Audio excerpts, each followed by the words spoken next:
Now today we'll discuss Dalton atomic theory and its drawbacks. Dalton ने after the laws of chemical combination and law of combining volumes जो हमने पढ़ा, इसको Gay-Lussac law of combining volumes हमने बोला, उसने एक theory दिया, that is the first atomic theory. According to him, matter किसी भी shape का हो, कुछ भी हो,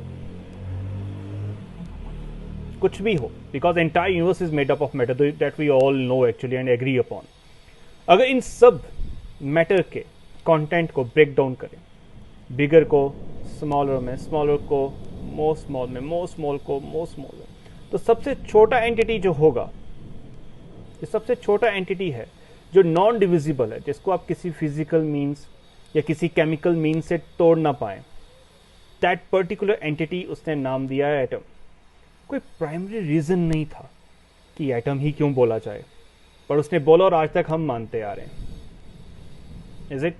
सो मैटर इतना छोटा है कि अगर हम उसको ब्रेक डाउन करें, या एक बहुत बड़ा मैटर का पार्टिकल है उसको ब्रेक डाउन करें, किसी भी वेरिड साइज या शेप का हो, जब हम ब्रेक डाउन करेंगे into smaller than further smaller than further smaller, हम तोड़ते जाएं, एक ऐसा एंटिटी आएगा, एक ऐसा यूनिटी आएगा जिसको आप फर्दर डिवाइड नहीं कर सकते. अगर आप नहीं कर सकते हैं तो आप उस एंटिटी को नाम तो देंगे.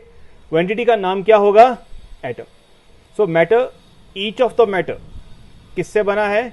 एक ऐसी ब्रिक, एक ऐसा यूनिट से जिसको हम नाम देते हैं एटम. और आज की डेट में भी हम बोल देते हैं yes, atom is the universal entity of any matter. So second part था उसका कि एटम्स सेम एलिमेंट्स के होंगे. जैसे हाइड्रोजन है, इज इट? इसके पास एक एटम है, हाइड्रोजन एलिमेंट है, is it? State is H2. तो H2 है तो कितने एटम से बना होगा? इसमें 2 लिखा है तो कितने एटम्स होंगे? 2 एटम्स होंगे. ठीक है, हर एक हाइड्रोजन से एक एटम है. 2 हाइड्रोजन है ना, तो हर एक का कितना? एक एक एटम होगा, और 2 एटम से बना है क्या? हमारा हाइड्रोजन मॉलिक्यूल. समझ में आ रहा है? अगर ये 2 एटम्स है, H2 है, तो ये एक H और एक दूसरा H, क्या ये सिमिलर होंगे? यस, एब्सोल्युटली सिमिलर होंगे. किसमें सिमिलर होंगे? सेम एटम्स है ना, because they belong to the same element hydrogen. क्या होगा इनका शेप? सेम क्या होगा? साइज होगा, शेप होगा और मास होगा. Is it? तो हाइड्रोजन जब H2 लिखते हैं, 2 हाइड्रोजन के एटम्स के बीच में बॉन्ड होता है, तो ये सिमिलर एटम्स हैं, सेम एलिमेंट हाइड्रोजन के हैं, तो ये किस में सेम होंगे? साइज में भी सेम होंगे, since they are hydrogen. Shape में भी सेम होंगे, absolutely, because they are similar. And mass में भी सेम होंगे. तो फर्स्ट 2 उसके पोस्टुलेट्स में क्या है कि मैटर किससे बना होता है? एन नंबर ऑफ मैटर हो, एक्सट्रीमली स्मॉल साइज पार्टिकल्स है, जिसको हम क्या नाम देते हैं? एटम से. और एटम्स अगर सेम एलिमेंट्स के हैं तो सब सेम है उनका. क्या सेम है? साइज सेम है, शेप और मास. नेक्स्ट पोस्टुलेट के हिसाब से इसके जो एटम्स हैं सेम एलिमेंट के तो हो गए, अगर डिफरेंट एलिमेंट्स के हैं तो मान लो HCl लिखते हैं हम. H is a different atom, Cl is a different atom. तो ये डिफरेंट एलिमेंट है, ये भी डिफरेंट एलिमेंट को बिलोंग करता है, ये एटम भी. तो जब HCl के बीच में बॉन्ड होता है तो एक एटम हाइड्रोजन का है और एक एटम क्लोरीन का है. तो हाइड्रोजन का मास अलग होने वाला है, एब्सोल्युटली राइट. उसका साइज अलग होगा, एब्सोल्युटली राइट. और उसी तरह से Cl का भी क्या अलग होगा? मास अलग होगा, एंड देन साइज अलग होगा. और यस, H का अपना एक करेक्टर होगा, केमिकल प्रॉपर्टी, जो डिपेंड करता है फर्दर जब हम स्टडी करेंगे इसको इलेक्ट्रॉन, प्रोटॉन, न्यूट्रॉन के बेसिस पे, तो केमिकल प्रॉपर्टी अलग है. हाइड्रोजन का केमिकल प्रॉपर्टी एंटायरली डिफरेंट है फ्रॉम Cl.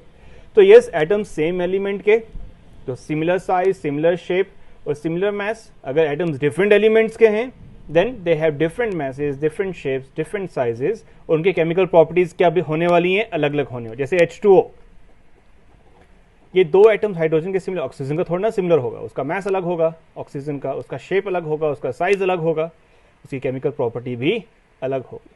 तो यस, ये आज भी हम मानते हैं कि एटम्स अगर डिफरेंट एलिमेंट्स के हैं तो उनके क्या क्या सेम अलग अलग होने वाले हैं? मैसेज, साइजेस और शेप्स, और वो पोजेस करेंगे डिफरेंट केमिकल प्रॉपर्टीज को. अगर एटम्स सेम या डिफरेंट एलिमेंट्स के हों, अगर सेम के हैं तो H2, O2, N2, Cl2, F2, इन सब में क्या सिमिलर है?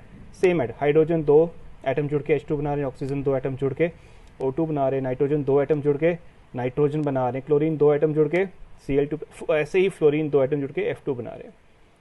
तो ये जुड़कर क्या बना रहे हैं? कंपाउंड्स। दूसरी तरह से अगर अलग होंगे तो H2O ले लें, HCl ले लें, SO2 ले लें, CO2 ले लें। तो ये क्या है? Hydrogen is different atom, oxygen is different atom belonging to oxygen element, hydrogen belonging to hydrogen element. वैसे ही HCl, तो ये एटम सेम के हों, एटम डिफरेंट के हों, ये कंबाइन कर सकते हैं और क्या बनाएंगे? कंपाउंड्स बनाएंगे। अगर ये कंपाउंड्स बनाएंगे they also do so in simple whole number ratio. हमने बहुत बार पढ़ा है H2O, CO2, देन हमने HCl बाई मैस रेशो, हमने 4 लॉज में बाई मैस रेशो ही लिया है और हमेशा क्या आता है? सिंपल होल नंबर रेशो आता है या नहीं? तो इसलिए एटम्स कंबाइन करेंगे एक दूसरे के साथ, चाहे वो सेम के हों चाहे वो डिफरेंट के हों, वो कंबाइन करेंगे क्या? टू फॉर्म कंपाउंड्स, जो कि क्या होंगे? बियर करते होंगे सिंपल होल नंबर रेशो। जब एटम्स दो एलिमेंट्स के कंबाइन होंगे, वो डिफरेंट रेशियोज में कंबाइन होंगे to form more than one compound. 2 elements हमने कई एग्जांपल लिए, जैसे कार्बन और ऑक्सीजन क्या क्या बना सकते हैं? Carbon monoxide and carbon dioxide. तो रेशियोज आर डिफरेंट ना? सल्फर बना सकता है ऑक्सीजन से मिलकर, sulphur dioxide and sulphur trioxide, ratio is different. जैसे hydrogen H2O, H2O2, then ratios are different. Elements दो ही हैं, हाइड्रोजन ऑक्सीजन, बट बना रहे हैं H2O एंड H2O2।